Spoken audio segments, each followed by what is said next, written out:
মেডিকেলের একজন স্টুডেন্ট আসছিল, তো একটা ছেলে অসুস্থ ছিল, তো তাকে সিআরপি দিতেছে, তাকে অক্সিজেন দিতেছে, তাকে পুষ্টিকর খাবার মিল্ক খাওয়ানো হচ্ছে।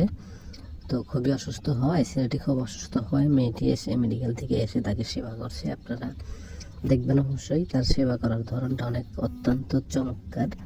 দেখছেন তিনি সেবা করছে অনেকে, দেখা যাচ্ছে যে তার যে মিল্কগুলো আছে ওইগুলো খাওয়াইতেছে। ছেলেটা একদম দুর্বল হয়ে গেছে, তো দুর্বল হিসেবে তাকে দুধ খাওয়ানো হচ্ছে, তো সে খাইতেই পারে।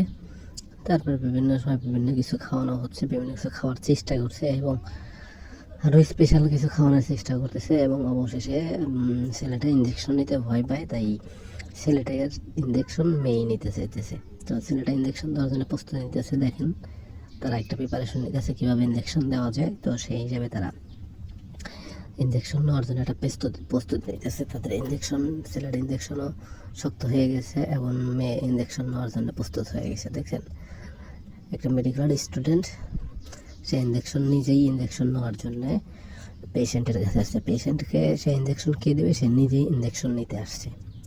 ব্যাপারটা অত্যন্ত চমৎকার এবং দেখতেও খুব ভালো লাগে। আপনারা হয়তো দেখলে মজা পাবেন। দেখেন এই এখন করতেছে, মানে তার ডাক্তারের জ্বর আছে কিনা সেটা মাপতে চাইলো, কিন্তু ডাক্তার মাপতে দিল না। যাই হোক, পরবর্তী রাউন্ডে দেখতে পারবেন। অবশ্যই চ্যানেলটি সাবস্ক্রাইব করে রাখবেন। পরবর্তী দ্বিতীয় পর্বতে 19-20 আছে, তো 19-20 দেখার জন্য অবশ্যই চ্যানেলটি সাবস্ক্রাইব করে রাখবেন।